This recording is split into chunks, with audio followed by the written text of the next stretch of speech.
Hello everyone. जैसा कि आप जानते हैं आपके एग्ज़ाम आने वाले हैं तो आपका रिवीजन स्टार्ट हो गया है। मैंने आपका 5वां चैप्टर यानी कि प्रत्यय रिवाइज करवा चुकी हूँ मैं आपको। अब आपको नेक्स्ट चैप्टर और प्रत्यय का एक बात और आपको बता दूँ, प्रत्यय का जो है ये एक्सरसाइज, इसको मुझे नहीं लगता है कि मुझे रिवीजन कराने की आपको आवश्यकता है, क्योंकि मैंने सारा एक एक करके आपको फिल करवा दिया है। तो आप इसको, और मैंने समझाते हुए आपको फिल करवाया था, तो आप इसको पढ़ लेंगे तो आपको पूरा क्लियर हो जाएगा। आप इसकी सेल्फ स्टडी कर सकते हैं, इसमें रिवीजन का कोई ख़ास मतलब नहीं है, तो इसलिए मैं इसका रिवीजन नहीं करा रहा हूँ। लेकिन मैं आपको बता दूँ कि ये आप पढ़िएगा ज़रूर, ये बहुत ज़रूरी है आपके एग्ज़ाम के हिसाब से, तैयारी के हिसाब से इसको आप ज़रूर तैयार करेंगे। हर चैप्टर की एक्सरसाइज आप पढ़ेंगे और तैयार करेंगे। तो ये तो हो गया प्रत्यय के बारे में, जिसका मैंने एक्सरसाइज नहीं रिवाइज करवाया है, तो मैं आपको रिवीजन स्वयं करना है, जिसमें से ये MCQ क्वेश्चन जो हैं टिक द करेक्ट ऑप्शन वाले, या फिर जो भी प्रत्यय से बने शब्द या मूल शब्द तथा प्रत्ययों को अलग अलग करना, ये सारे आपको पढ़ने हैं। और आप इसको एक एक को अच्छे से पढ़ेंगे। चैप्टर तो आप पढ़ेंगे ही, फिर भी एक्सरसाइज आप केयरफुली रीड करेंगे। आज हम नए चैप्टर यानी आपका छठा चैप्टर जो कि संज्ञा है, नाउन, उसका रिवीजन करवाएंगे आपको। संज्ञा के बारे में आप सभी लोग जानते होंगे, मैंने भी आपको पढ़ाया है, आप लोग पिछली क्लासेस में भी पढ़ चुके होंगे। और संज्ञा के बारे में करीब करीब सब लोग जानते हैं। किसी वस्तु, स्थान, व्यक्ति, प्राणी या भाव के नाम को, स्थान के नाम को संज्ञा कहते हैं, ये सभी लोग जानते हैं। अब संज्ञा क्या है, इसके बारे में थोड़ा सा हम जानते हैं, पहले देखते हैं। संज्ञा, जब हम किसी भाषा का इस्तेमाल करते हैं, या फिर जैसा देखिए आपकी बुक में ही दिया है, मनुष्य ने जब भाषा का आविष्कार किया तब उसने पाया कि संसार में अनेक वस्तुएं, अनेक प्राणी, अनेक स्थान आदि विद्यमान हैं। एक ही श्रेणी के होने पर भी उनमें थोड़ा बहुत अंतर अवश्य है। मान लीजिए हम मनुष्य हैं, सभी मनुष्य के आप बॉडी पार्ट्स देखेंगे, शरीर के अंग बराबर होते हैं। सब लोग को बोलने की क्षमता, सुनने की क्षमता, प्लस सोचने की क्षमता और अपना दिमाग को कार्य करने की क्षमता सबके पास होती है। सब लोग अपने अपने तरीके से कार्य करते हैं। हमारे जो शरीर की हमारी बनावट है सबकी एक ही प्रकार की, सबके पास 2 पैर, 2 हाथ और आँख, नाक, कान, दिमाग, ये सारे जो ज़रूरी पार्ट हैं हमारे शरीर के, हमारे बॉडी पार्ट्स जो हैं सबके पास होते हैं। हर इंसान इंसान ही कहा जाता है, आदमी, इंसान, मनुष्य, जो भी कहिए, सब वही हैं, लेकिन फिर भी सबके में अंतर होता है। कोई एक व्यक्ति दूसरे व्यक्ति जैसा नहीं होता है, सब में अलग अलग, इतनी जनसंख्या हमारी पृथ्वी पर, लेकिन आप 2 लोगों को पूरी तरह एक जैसा नहीं पाएंगे, कोई न कोई डिफरेंस उनके अंदर होगा। अगर वो देख रेख से मिलते भी हैं तो भी उनके नेचर से या किसी न किसी वजह से उनके अंदर अंतर होता ही होता है। तो इसकी वजह से, इसी तरह से हर चीज़ के साथ होता है। जैसे कोई 2 आप पार्क देखते हैं, दोनों सेम एक जैसे बने हैं, लेकिन फिर भी आप उनको बारीकी से अध्ययन करेंगे तो दोनों में कुछ न कुछ अंतर अवश्य होगा। तो इस डिफरेंस को, इस अंतर को क्लियर करने के लिए यदि हम उन्हें अलग नहीं करेंगे तो सब एक जैसे लगेंगे, लेकिन इस अंतर को जानने के लिए हमें उन्हें कुछ अलग नामों से बुलाने की आवश्यकता महसूस हुई कि हम किसको कैसे बुलाएंगे, ये किस तरह से किसका नाम लिया जाएगा। इसलिए हमको उनको प्रत्येक को, व्यक्ति, वस्तु, स्थान, जो एक ही प्रकार के बहुत सारे हैं लेकिन थोड़ा बहुत अंतर सब में है, उनको अलग अलग नाम देने के लिए हमने सोचा, या ऐसा हमारे पूर्वजों ने, हमारे साहित्यकारों ने सोचा, जिससे उनको अलग अलग रूप में पहचानना संभव हो या उनको पहचानने में कोई कठिनाई न हो। अपनी जो यही इसी कठिनाई है इसी को दूर करने के लिए, उनकी पहचान करने के प्रयोजन से मनुष्य ने जो युक्ति बनाई कि वो क्या था, वही संज्ञा था, वो उक्ति संज्ञा थी, यानी सबको एक नाम प्रदान करना। अर्थात इनका नामकरण करने की जो युक्ति थी वह कारगर हुई, जिसको हम व्याकरण में संज्ञा कहते हैं। तो इससे आपको समझ में आ गया कि किस प्रकार हमें संज्ञा की आवश्यकता होती है। संज्ञा के बिना जीवन कितना दुर्लभ हो जाए, कितना दुष्कर हो जाएगा, और हमें एक दूसरे से बात करने, एक दूसरे के बारे में बताने में कितनी परेशानी आएगी। इसलिए संज्ञा की आवश्यकता भी आप इसमें समझ गए, और संज्ञा क्या है ये भी समझ गए। तो आप डिफिनीशन देखिए, किसी वस्तु, स्थान, प्राणी या भाव के नाम को संज्ञा कहते हैं। संज्ञा का शाब्दिक अर्थ है समज्ञा, अर्थात सम्यक ज्ञान कराने वाला। स्थूल वस्तुओं से लेकर सूक्ष्म विचारों तक के इंगित करने के लिए नामवाची शब्दों का प्रयोग किया जाता है।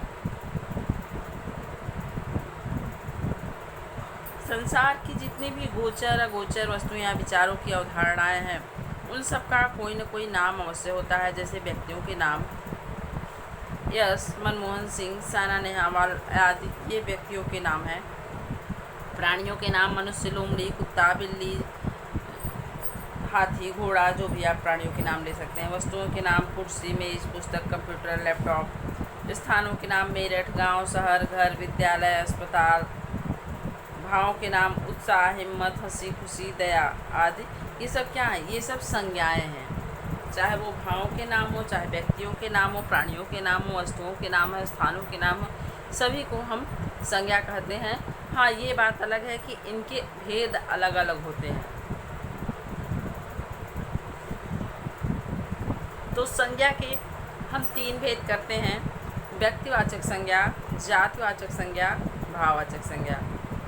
व्यक्तिवाचक संज्ञा क्या होती है? जिस संज्ञा शब्द से किसी एक व्यक्ति, वस्तु या स्थान के नाम का बोध होता है उसे व्यक्तिवाचक संज्ञा कहते हैं। जैसे हम किसी शहर का नाम लेते हैं, किसी पुस्तक का नाम लेते हैं, किसी देश का नाम लेते हैं, किसी व्यक्ति का, किसी बच्चे का नाम लेकर बुलाते हैं, तो वो क्या होता है? वह व्यक्तिवाचक संज्ञा कहलाती है। जैसे मोहन, श्याम, हरि। देशों के नाम भारत, जापान, ईरान, श्रीलंका। दिशाओं के नाम उत्तर, दक्षिण, पूर्व, पश्चिम। त्योहारों और उत्सवों के नाम होली, ईद, क्रिसमस, गणतंत्र दिवस आदि। ये त्योहारों के नाम, ये सारे व्यक्तिवाचक संज्ञा में आते हैं, जिससे उनका स्पष्ट पता चलता है कि ये किसी इस चीज़ के बारे में बात हो रही है, इसी व्यक्ति के बारे में बात हो रही है। उसी प्रकार पुस्तकों के नाम हैं, दिनों व महीनों के नाम, पर्वतों के नाम, नदियों के नाम। यानी कि वो कोई भी संज्ञा जिससे किसी, जैसे मान लीजिए नदियों के नाम, अगर हम नदी कहते हैं तो इससे एक प्रकार की बहुत सी नदियों के बारे में हमारे दिमाग में आता है, और इस प्रकार की बहुत सी नदियाँ बहुत सी हैं। लेकिन अगर हम कहते हैं गंगा, यमुना, कृष्णा, गोदावरी, कावेरी, घाघरा, तो ये क्या है? यह व्यक्तिवाचक संज्ञा है, एक नदी के बारे में हम बात कर रहे हैं। तो ये व्यक्तिवाचक संज्ञा आपकी हो गई। जातिवाचक संज्ञा में क्या होता है? जब कोई संज्ञा शब्द, हम किसी संज्ञा शब्द को का उच्चारण करते हैं और उसको सुनकर या उसको बोलकर ही हमें एक जैसे कई सारे व्यक्तियों और वस्तुओं या स्थानों की इमेज दिमाग में आती है, तो वह जातिवाचक संज्ञा कहलाती है।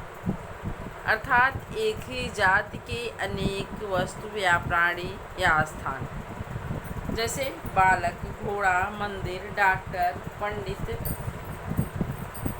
फल, ये सब क्या हैं? ये सब जातिवाचक संज्ञाएं हैं।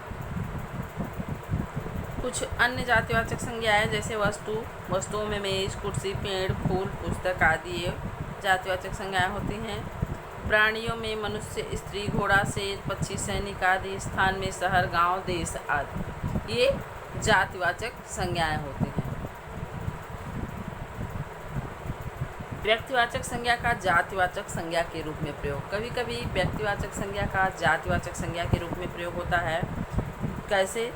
जैसे कभी कभी किसी व्यक्ति का नाम उसके गुण का पर्याय बन जाता है। और वह जातिवाचक संज्ञा की तरह प्रयोग होने लगता है। जैसे अगर कोई भेदिया है या अपने घर की बात बाहर कहने वाला या अपने समूह की अपने संस्था की बात बाहर लीक करने वाला, तो उसको हम क्या संज्ञा देते हैं, उसको हम विभीषण कहते हैं। विभीषण एक व्यक्तिवाचक संज्ञा है, लेकिन हम वहाँ पे जब उसका प्रयोग करते हैं कि यहाँ विभीषणों की कमी नहीं है, तो यहाँ क्या हो गया, ये जातिवाचक संज्ञा में परिवर्तित हो गया विभीषण शब्द। धन के लालच में आज कुछ लोग जयचंद बन जाते हैं। जब हम गद्दारों का नाम लेते हैं जयचंद की उपाधि देकर, तो यहाँ पे ये जातिवाचक संज्ञा, जयचंद व्यक्तिवाचक संज्ञा से जातिवाचक हो जाता है।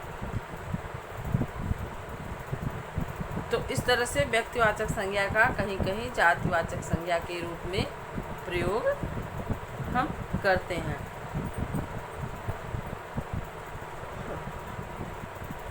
उसी तरह है जातिवाचक संज्ञा का व्यक्तिवाचक संज्ञा के रूप में प्रयोग।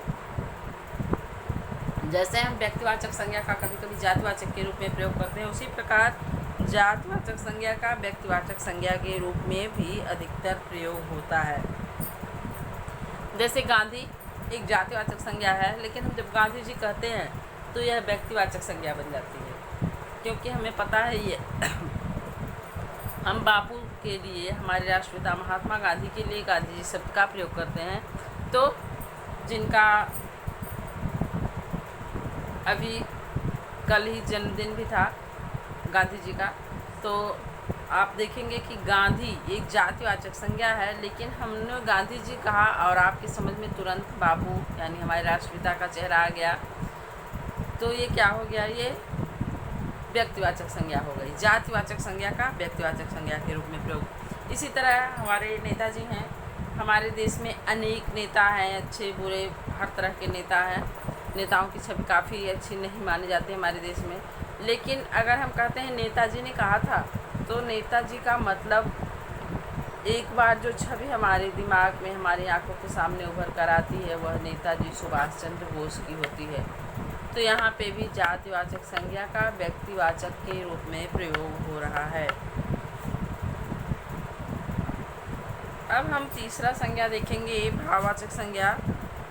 भाववाचक संज्ञा क्या होता है, जिन शब्दों से किसी गुण, स्थिति, दशा या भाव का बोध हो उसे भाववाचक संज्ञा कहते हैं। जैसे बुढ़ापा, चौड़ाई, ऊंचाई, मानवता आदि ये सब शब्द जो हैं भाववाचक संज्ञा हैं, जिसको प्रत्यक्ष रूप से देखा न जा सके, जिसको अनुभव किया जा सके। संज्ञा के वे शब्द जिनको हम देख नहीं सकते बल्कि अनुभव कर सकते हैं, वे भाववाचक संज्ञाएं कहलाती हैं। जैसे कुछ विद्वान इसमें, जैसे हम अंग्रेजी व्याकरण, इंग्लिश ग्रामर से प्रभावित होकर कुछ विद्वानों ने दो संज्ञाएं और मानी हैं, समूहवाचक संज्ञा और द्रव्यवाचक संज्ञा। लेकिन कुछ विद्वान इसका खंडन करते हैं और इन्हें अलग न मानकर जातिवाचक संज्ञा के उपभेद मानते हैं इन्हें, और इनका समावेश जातिवाचक संज्ञा में कर देते हैं। अब हम पढ़ेंगे भाववाचक संज्ञा बनाना। भाववाचक जो संज्ञाएं होती हैं, कुछ तो मूल रूप में भाववाचक संज्ञा होती हैं, जैसे खुशी, क्षमा, सुख, अपमान, दुख, सत्य, ये तो मूल रूप ही भाववाचक संज्ञा है इनका। और कुछ भाववाचक संज्ञा सर्वनाम, विशेषण, क्रिया तथा अव्यय शब्दों में प्रत्यय जोड़कर बनाए जाते हैं, जिनके एग्जाम्पल हम अगले पृष्ठ पे देखेंगे। तो जो मूल भाववाचक संज्ञाएं होती हैं वो तो आपकी समझ में आ गई, सत्य, सुख, दुख, क्षमा, घृणा, क्रोध, अपमान, सम्मान, ये मूल रूप में भाववाचक संज्ञाएं हैं। लेकिन जिनका को हम बनाते हैं, विभिन्न प्रकार से जो हम भाववाचक संज्ञाएं बनाते हैं, उनके बारे में हम देखेंगे।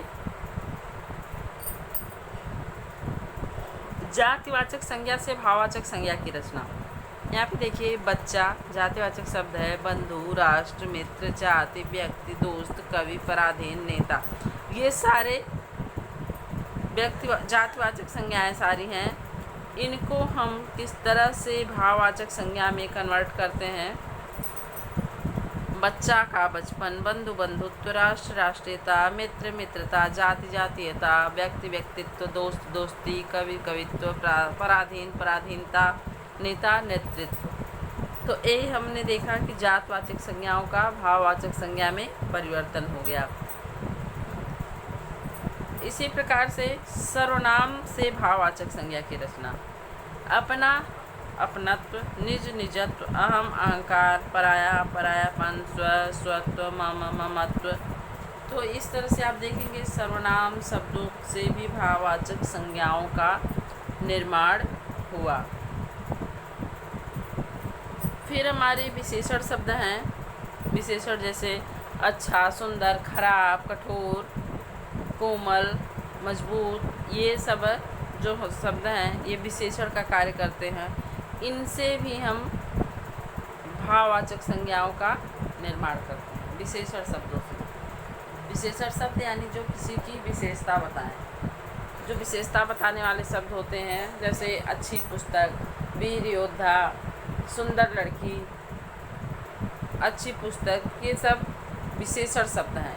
किसी की जैसे पुस्तक की विशेषता बता रहे हैं, योद्धा की विशेषता बता रहे हैं, वह बहुत वीर है, वह फूल बहुत सुंदर है, तो सुंदर उसकी विशेषता हो गई थी। ये सारे विशेषण शब्द होते हैं। तो विशेषण शब्दों से भी हम भाववाचक संज्ञाओं का निर्माण करते हैं। जैसे कठोर शब्द है, यह विशेषण शब्द है, इससे हम कठोरता भाववाचक संज्ञा बना सकते हैं। सुंदर का सुंदरता, कुलीन का कुलीनता, मधुर का मधुरता, बुद्धिमान का बुद्धिमत्ता, स्वच्छ का स्वच्छता, गंदा का गंदगी, सफल का सफलता, सर्द का सर्दी, चतुर का चतुरता।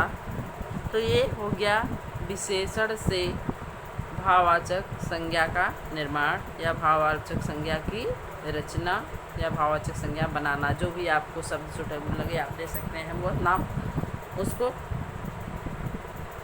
फिर है अव्यय से भाववाचक संज्ञा की रचना। अव्यय शब्द आप जानते हैं, अव्यय यानी जिनमें कभी विकार नहीं उत्पन्न होता, लेकिन उनमें भी हम प्रत्यय जोड़कर उनको में भी विकार उत्पन्न करके हम उनको भाववाचक संज्ञा का रूप देते हैं। जैसे दूर शब्द है, इससे हम दूरी भाववाचक संज्ञा बना सकते हैं। शीघ्र का शीघ्रता, धिक्कार धिक्कार, समीप का समीपता। तो ये हो गया अव्यय से भाववाचक संज्ञा का निर्माण। इसी प्रकार हम कुछ क्रिया शब्दों का भी भाववाचक संज्ञा बनाते हैं। जैसे उतरना, इसको हम भाववाचक संज्ञा में क्या कहेंगे? उतार। चुनना चुनाव, गिरना गिरावट, बदलना बदलाव, रुकना रुकावट, सिलना सिलाई, पढ़ना पढ़ाई, डरना डर, बुनना बुराई, दिखना दिखावा, पढ़ना पढ़ाई, खेलना खेल, कहना कहावत। तो ये जो है क्रिया शब्द हैं, ये आपने देखा उतरना, चुनना, गिरना, बदलना, रुकना, मिलना, डरना, बुनना, दिखना, पढ़ना, खेलना, कहना, ये सारे जो हैं क्रिया शब्द हैं।